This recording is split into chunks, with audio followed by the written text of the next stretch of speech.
So without Ayan po ang further mga ado, Philippine welcome cardinals all na of you. nasa Vatican para magkaroon po ng press conference kasama ang ating mga media na magtatanong sa mga naging karanasan nila sa conclave, papal conclave. Panoorin po natin. Yan po ang tatlong cardinals na kasama sa mga bumoto kay Pope Leo XIV. Welcome all of you, our media partners. Thank you for coming all the way to Rome. And you know, the past few days have been very, very educational for our people, especially for the Catholics who are not so familiar with the Catholic tradition of electing a new Pope. In fact, I think the whole world has been focused on just one thing, a chimney. And that was very funny, you know. Parang, such an insignificant thing as a chimney would become the focus of attention of all media people all over the world, waiting for the good news of the election of a new Pope. So we're happy to proclaim to you, as it was proclaimed yesterday, Habemus Papam, and his name is Pope Leo XIV. And we welcome you, and we'd like to interact with you just in case you would like to ask us some questions. Okay, thank you, and welcome to all of you.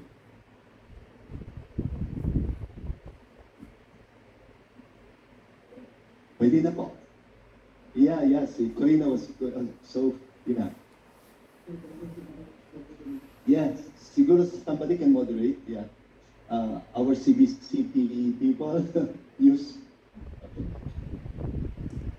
Sige, here. Questions from the floor? Yeah.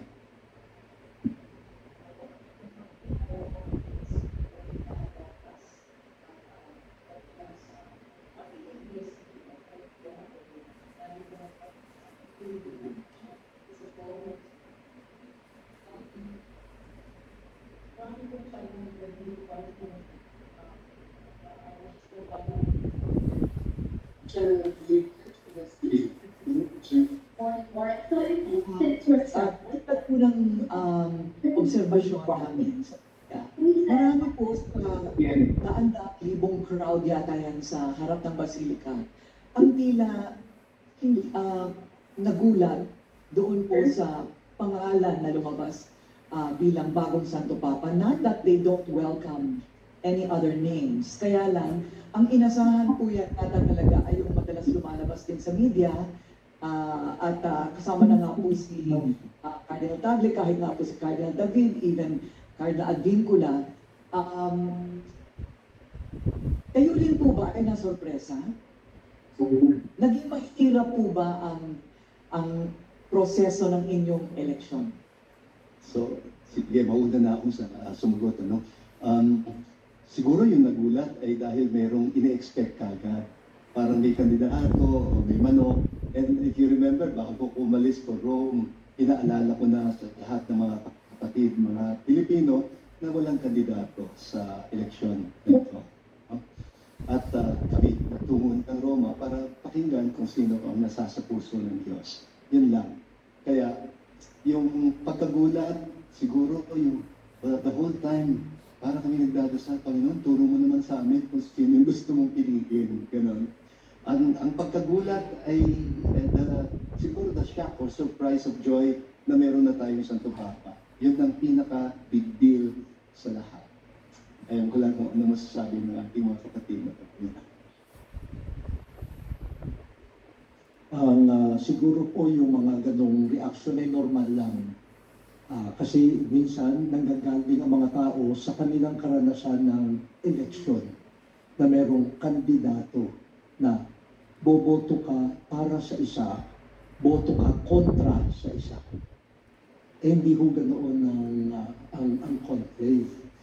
Sa katunayan, kung mababasa niyo po yung rule, kapag bawat isa sa amin ay maglalagay na ng aming ballot paper, meron pong sinasabi kami na medyo nakakatakot niya kasi sinasabi namin, tinatawagan ko si Jesus na huhusga sa akin sa huling araw, na ang iniligay ko dito na pangalan ay sa pakiwari ko, sa discernment ko, ay ang gusto ng Diyos na maging papa.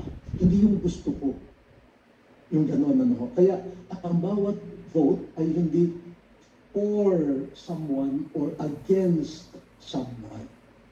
Kaya posibleng mangyari na kahit na meron ng parang maraming nakakita na itong taong ito ang pinipili ng Diyos, meron pa rin mga bumuboto sa kanilang puso sa ibang tao. So, ibang uri ng... kaya ang pagka-surprise siguro sa amin sa loob ay, sa dasal at sa konsyensya, ito ang tinuturo ng Panginoon.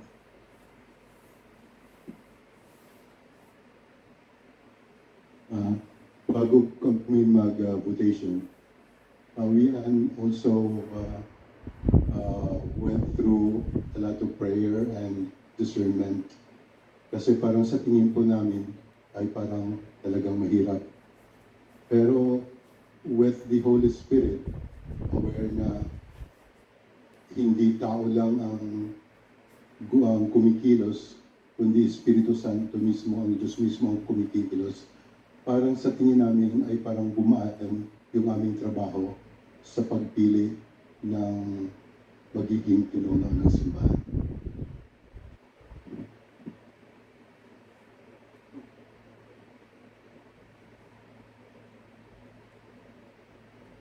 Ako po si Cheryl Cose, mula po ako sa Kapatid Network, sa TV5. Noon po, kami po ay, I made sure na nasa harap po kasi ako noon. So nung in-announce ko yung pangalan na Prevost, ang naobserbahan ko po ay tahimik. Nag-pause po yung crowd. And maybe, katulad po ng sinabi ni Corina na hindi naririnig yung apelidong Prevost. Parang it took some time para mag-sync na sino nga ba si Prevost? Sino siya doon? Hanggang na-realize na, oh, he's an American. Yun po bang, in-expect niyo po ba? Or, I'm sure hindi niyo po pwedeng ibahagi kung sino po ang inyong ibinoto. Pero nung po ba kayo, sa unang boto niyo pa lamang po ba, may babahagi niyo ba sa amin na kung consistent kayo, it's the same person that you were voting doon po sa apat na yon without saying the name po? Or nag-iba rin po? Ganito po, noona, nung kasi pangalawang conclave ko na to eh. Kahit ako ang mukhang bata sa tatlo, pero ako yung siguro sa seniority ng pagiging cardinal, ako yung, So, ako yung uling na-appoint ni Pope Benedict as a cardinal. So, nakasama ako doon sa conclave na ganyan-ganyan din yung nangyari nung in-announce na si Jorge Mario Bergoglio. Nung narinig yung Bergoglio, tahimik na, ano nga? Gano'n. Pero nung siya yung Papa at yung pangalan ni Francesco, sigawan na yung mga tao, Francesco, hindi yung nangyari. Yung Prevost, parang hindi kilala. Pero yung narinig na yung Leone. So kita natin, pati sa sentimiento ng mga tao, hindi namin kilala itong taong ito. Pero siya'y Papa. How would you describe the atmosphere inside the Sistine Chapel nung nalaman nyo lang po kung sino ang susunod na Santo Pa? They confirm na kasi according to the rule, 2/3 majority ng number. So alam namin kung ano yung number na dapat maabot. And syempre binabasa, tatlo yung scrutiners, binabasa bawat So bawat isa sa amin, pwede ka rin naman sa sa upuan mo magbilang. At nangyari yan ito nung kay Pope Francis. At nangyari din ngayon, nung naabot na yung number na talagang applause, no, talaga joy. Kasi canonically, yun na. Pero dapat tapusin yung pagbibilang kasi hindi pa para makuha talaga yung mabilang o yung votes ay tumutugma sa number noong mga bumoto. Pero may ganung explosion of joy and gratitude. Pero ako personally nung kay Pope Francis, kasi ang upuan ko ay parang opposite side. At nandito ako sa may pintuan, siya malapit dun sa harap, dun sa may altar. Nakita ko siya. No, habang nagsisigawan kami, nagpapalakpakan, ano siya, parang naku po, ano ba yung ginawa namin? parang pinatungan namin ng krus itong isang tao, no? Ngayon naman, katabi ko si Cardinal Prevost, no? Kaya nung parang palapit na ng palapit, naririnig ko yung hininga niya, parang lumalalim. Sabi ko, ito, okay lang na huminga ng malalim. Okay lang. At nung inabot niya yung number, no, talagang, the same joy, no, na and we just have to pray for him na whoever Cardinal Tagle, naging mailap po kayo sa media, bago po ang conclave. And I'm sure naririnig niyo po na kasama po kayo sa mga papabili. At lahat po ng Pilipino ay talagang nagdarasal. I don't know the pressure na naramdaman niyo before po nagsimula. Hindi po sa nag-disappoint, I don't think that's the word na na-disappoint ang mga Pilipino na hindi po kayo ang narinig naming pangalan. Pero nandoon po kasi yung hope. Nandoon po yung pagkasabik namin na talagang hope, marahil ay Pilipino. Ano po ang mensahe nyo na marami po ang nagdasal na isa po sa inyo, meron pa nga po dark horse, pero hindi daw dark horse si Cardinal Ambo. Ano po ang gusto nyo mensahe ngayon na kinakausap nyo na kami? Siguro po, una ay maraming salamat sa mga yung parang nagtiwala sa amin, no, na at nakita, ewan ko kung ano nakita nyo sa amin, na inisip nyo na pwede kami posibleng maging papa, no, ewan ko ba. Ako, pag tinitingnan ko sarili ko, parang hindi ko maisip yun. Pero kung mayroong nakakaisip ng gano'n, hindi maraming salamat. Pero siguro ito ay rin sa atin, ito ay isang parang spiritual learning sa atin na when it comes to the ministry in the church, ito po, ay ang criteria, ang approach ay hindi katulad ng yung nangyayari sa mundo. No? Kaya yung pag sinabing we rely on the Holy Spirit at ang pag-ano ay through prayer, disiplinado dapat kami lahat na hindi isipin o magpadala na kandidato mo ako. Yung ganong internal discipline ay kailangan. No? Kasi kung hindi, baka kainin ka rin ng ganoong yung internal discipline na hindi, walang kandidato dito na parang ipopromote mo ang sarili mo, ang kababayan mo, kundi balik ka doon sa babanggitin mo sa pagboto mo. Haharap ako sa Diyos na huhusga sa akin. Kaya Edit na lang po ako ng bawat isa po sa inyo na what message would you like to send the Filipino Catholics po na talagang tumutok, naghintay sa bagong Santo Papa? Ano pong gusto nyo ipaabot na mensahe at dito po sa bago natin Santo Papa na si Pope Leo XIV?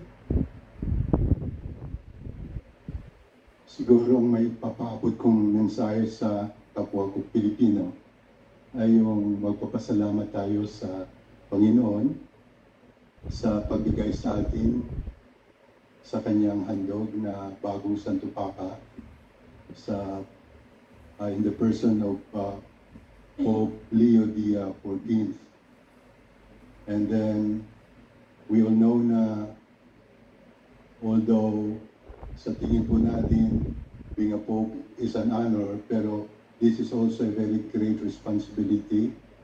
Kailangan ng ating Santo Papa ang ating dasal, ang pag-offer natin para sa kanya, sa kanyang pastoral ministry, ng kung anumang mga sakripisyo na magagawa natin. At ito ay hindi lamang ngayon na bago siya palang nahilirang na bagong Santo Papa, kundi pagpatuloy natin habang siya ay patuloy na nagsiservisyo sa atin.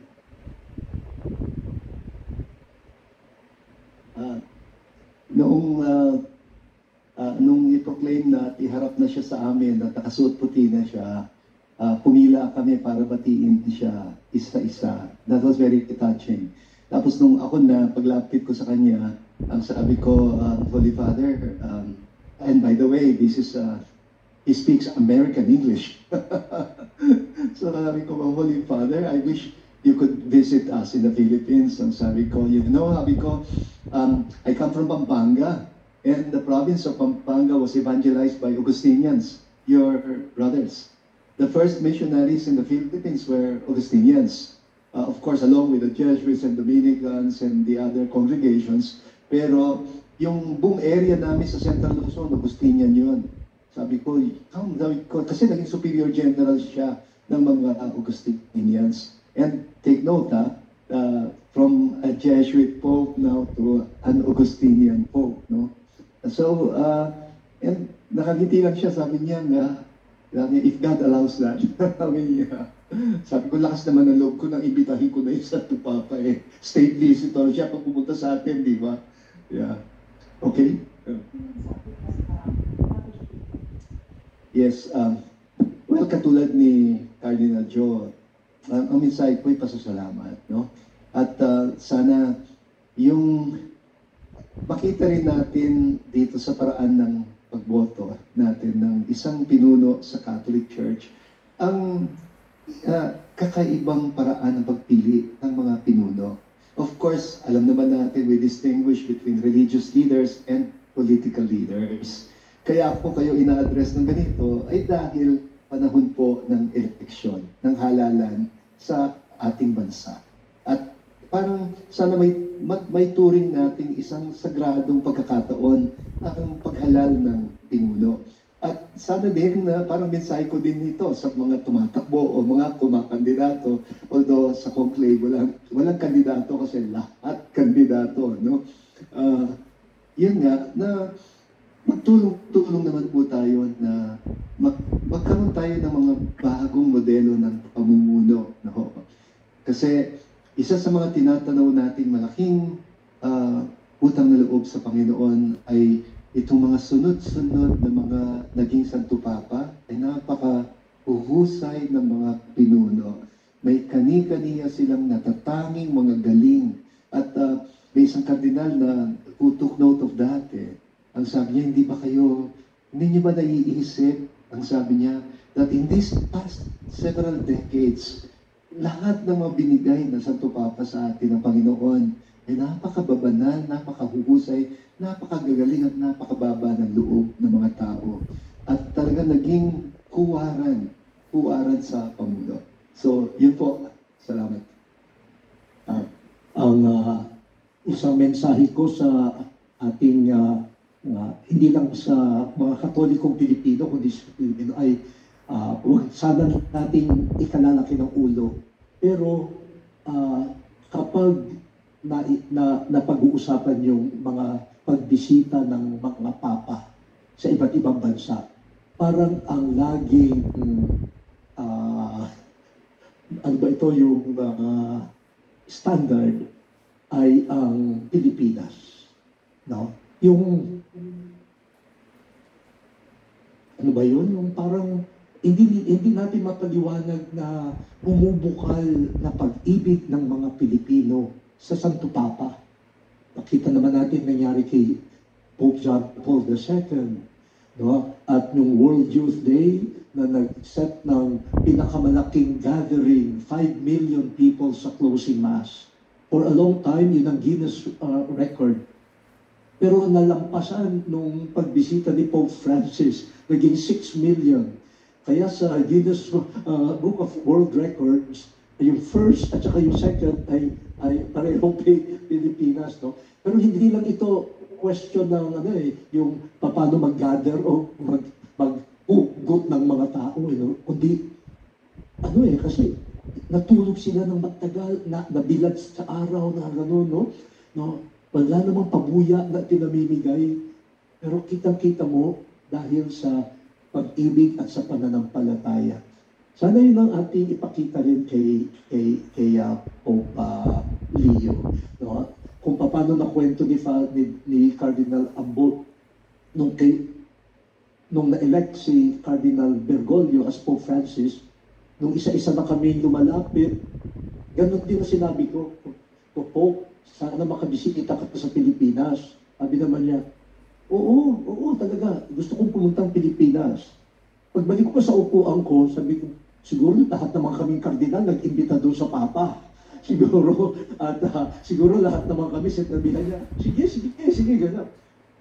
Maarso yun. No? Pagbalik ko dito sa Rome ng Abril, sa isang meeting, nakita ko, sabi niya, yung pagbisita ko sa Pilipinas, inaayos yun na ba? Hindi pa ho. Hindi ko pa ho nakakausap yung mga ibang obispo. Ang alam ko po, sa 2016 ay may International Eucharistic Congress sa Cebu. Naririnig ko na iimbitahan kayo doon. Sabi niya, mahina ang katawan ko. Baka by 2016 wala na ako. Ayusin nyo na makapunta na ako. Kaya ibig kong isipin lagi na yung papal visit ni Pope Francis ay nagsimula sa conclave. Hindi pa siya lumalabas sa nangako na siya. At dumating naman ang Yolanda, kaya lalong ito si Pope Leo, nung siya ang Superior General ng mga Augustinians, ilang beses din yan dumalaw sa Pilipinas sa mga Augustinian communities. Actually, doon ko siya unang nakilala sa pagbisita niya sa Pilipinas as an Augustinian superior. And he has fond memories of the Philippines. No? Sana mabigyan natin yon din ng karampatang pagmamahal at panalangin. Eminences, Ipe Salvoso po from CBCP News. Cardinal Chito, ilang beses po kayo na-picturean ni Cardinal Prevost. And I think sa Synod din, nag-meet din po kayo doon kasi kayo po yung mga top delegates sa Synod. How would you describe your working relationship with Cardinal Prevost? Kasi I think more than a year na naging magkasama kayo as dicastery heads. How would you describe po yung personality niya, yung working style niya, at saka yung mannerisms po niya bilang co-worker po niya sa Roman Curia? Salamat. Yung mga latest pictures na magkatabi kami, yun ay kasi lalo na kapag formal meetings, lalo na itong halimbawa preparation for the conclave, may seating arrangement yan no? So hindi kami ang namimili ng upuan, kasi merong cardinal bishops, cardinal priests, cardinal deacons. Nagkataon kaming dalawa ay cardinal bishops. Bago siya na-appoint na cardinal bishop, ako yung pinaka-junior sa cardinal bishops. Dahil na-appoint siya na ngayon yung junior. Kaya magkatabi kami. Ganyan. Kaya pag nakikita niyo kami magkatabi at bubulungan, ang malamang ay ang pinag-uusapan namin, nagkapi ka na ba? Parang inaantok ka. Hindi laging serious yun. Pero siya, we've been working together sa dicasteries. I should say, he is a very level-headed person. Hindi yan yung tao na parang impulse o reaction lang ang nagbibigay ng directions sa kanya. Makikinig yan, At kung kailangan, aaralin niya ang isang bagay. Hindi niya agad-agad sasabihin na may ganitong desisyon, aaralin niya. Pero pagbalik niyan, kita mo, malinaw. No? At nakakatulong siya sa discernment ng buong grupo. Yun ang nakakatuwa sa kanya. At hindi masyadong gumagawa ng ingay. No? Ganoon, kalmado, determinado, ganyan, no? At siguro dahil na English speaking siya at tayo naman ay may sarili ring version ng ating English, no? Mas madali ang conversation, no? At kapag nakakatuwa nga doon sa conclave, no? Marami siyang tanong sa akin, paano ba ito? Ikaw nakaranas ka na ng conclave, paano ba ito? O ngayon, siya na ang papa. Di sabi ko sa kanya, kung meron kang gustong baguhin sa mga rules sa conclave, nasa iyo na ngayon yan. For the next conclave. So, ano rin, may humorous side siya. May sense of humor na pag napatawa siya, alakas ng process. So, very human, very human, very humble, but very discerning sa kanya. I'm Connie Season from GMA News po. Nabanggit po sa maraming pagkakataon sa kanyang Urbi et Orbi blessing kahapon, yung mga katagang kapayapaan. Parang very telling po dun sa kanyang mensahe, kung parang yung magiging direksyon ng kanyang pong pamumuno. Yan po ba ay nasabi sa inyo? Meron na bang particular na siguro kahit sabihin na hindi pa formal, pero baka nakakapag-usap na po kayo sa kung ano ang maaaring maging takbo ngayon ng simbahan Katolika? Alam mo, nung pinakikinggan ko siya, natuwa ako kasi halos sinamarize niya yung mga discussions namin sa congregations of College of Cardinals. Ilang araw din kaming nag-uusap. At noong mga time na kami ay nag-uusap, bawat kardinal nagsasalita at bahagi ng sinasabi ng bawat kardinal ay yung ano ang perception niya sa sitwasyon sa mundo, anong perception niya sa sitwasyon ng simbahan, at ano ang ina-expect niya sa magiging bagong Santo Papa. Parang everyday naiisip ko, you've got to be crazy to want to become Pope. Dito sa grabing expectations na sinasabi ng bawat isa. Pero ang pinaka-prominent na madalas ko marinig ay yung title ng Santo Papa, Pontifex Maximus, nang ibig sabihin, Supreme Bridge Builder. Na ang Santo Papa lagi ay simbolo ng pagkakaisa, simbolo ng pag-uugnay. And kaya yung peace building, yung conflict resolution, yung reconciliation, yung gano'n, very prominent siya sa mga sinasabi ng mga kardinal, including yung aspiration for more synodal church in mission at yung alingaw-ngaw ng tinig ni Pope Francis. I can safely say majority of the cardinals would like to see a continuity of the spirit of the papacy of Pope Francis without being a clone, without being a photocopy. Kasi every Pope is going to be original. Pero nung marinig ko sa bibig niya, sabi ko, oh, he treasures the memory of Pope Francis, and that's big deal for us.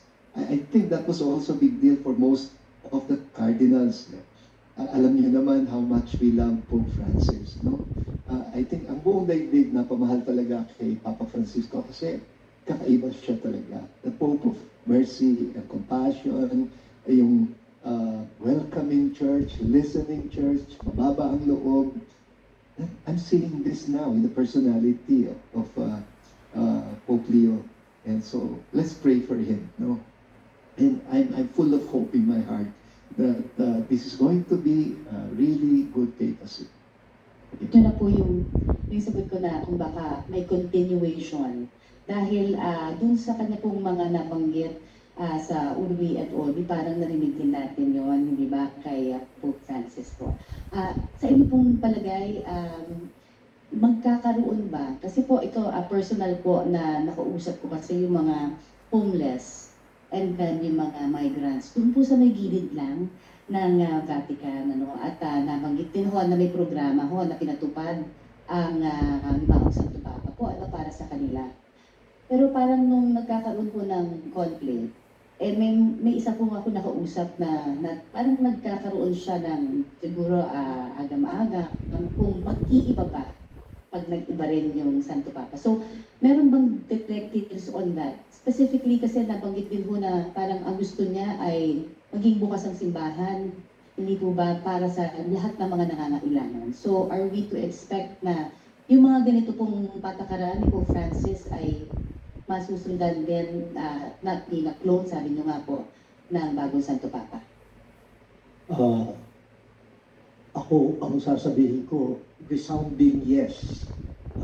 Ngayon, yung programa ba, clone o photocopy, gano'n, maaaring mag-evolve din yung mga programa, no? Maaaring magkaroon ng bagong expressions. No? Pero yung there's no turning back doon sa gano'n. Lalo na, kasi si Pope Leo, na naging missionary and then obispo sa Peru. So siya mismo ay exposed sa mga sitwasyon din ng kahirapan, ng climate change, ng mga sitwasyon ng mga indigenous peoples, yung mga refugees situation, alam niya lahat yan. Naranasan din niya yan. Kaya hindi ko maisip na bilang Papa ay mawawala yung ganong malasakit. Baka lalo pang lumalim. Ngayon, syempre, yung naging tugon ni Pope Francis sa loob ng Curia ay isang forma. Ngayon, hindi naman masama na i-evaluate yun, tignan kung meron pang ibang effective ways of helping. Pati naman kasi si Pope Francis, nag-iba yung halimbawa sa homeless, doon sa mga ng St. Peter's, may mga natutulog doon. Pero pagkatapos yan, umakbang pa si Pope Francis. Yung mga bahay ng mga madre, bahay ng mga pare, na maraming kwarto na libre, sabi niya, doon nyo ngayon patirahin ang mga. Kasi kung doon lang sa paligid na St. Peter's, naka-expose din sila sa ulan, sa init. So, yung caring for the homeless, nagkaroon din ng mga ibang And I think lalawak pa yan at kay Pope. By the way, pag walang Pope either through death or resignation, lahat ng kami na mga officials sa Roman Curia, kami, parang resign kami, stop ang aming responsibility. Kaya wala. Pero tuloy ang yung charity arm ng Curia. Yun, walang expiration yun. May Papa o wala, tuloy yun. Kaya habang nasa conclave, tuloy yung service and it does not depend on the Pope sitting sa pati yung tawag dito, penitentiary, yung sa mga indulgences and forgiveness of sins, tuloy yun. So kita natin ang puso ng simbahan. May mga bagay na hindi pwede itigil. Yung mercy and charity to the poor. Opo. Last na lang po kung pwede para po sa akin. He also talked about love. Doon po sa kanyang Urbi et Orbi, no? Pero also, napansin ko po, nabanggit din niya ang justice without fear. So, are we also going to have that impression, syempre, na para bang maayos ang Santo Papa, mabait, pero also, kung kinakailangan, at lalo na't may mga kinakaharap din pong problema ang Simbahang Katolika from within, mga controversies, ay ma-address din po kaya sa kanya pong liderato? Sa tingin ko ay ma-address ito. Kasi by just Ang sa isip ko lang ito, ang assumption ko lang ito, na baka kinuha niyang pangalang Leo the 14th. Dahil yung predecessor niya was Leo the 13th, who is a pope, a great pope, famous sa kanyang mga social teachings. At dala rin po itong mga pag-address itong mga social issues. Sa tingin ko, ang gagawin ng present na Santo Papa, na he does not forget about what is happening around. Although he is a pastor, is a spiritual leader, pero I know that his ministry will not only be doon lang sa limits ng something about spiritual life. Ito rin siguro sa tingin ko ay madadala ang mga social issues, social problems sa kanyang serbisyo sa atin bilang Santo Papa. Salamat.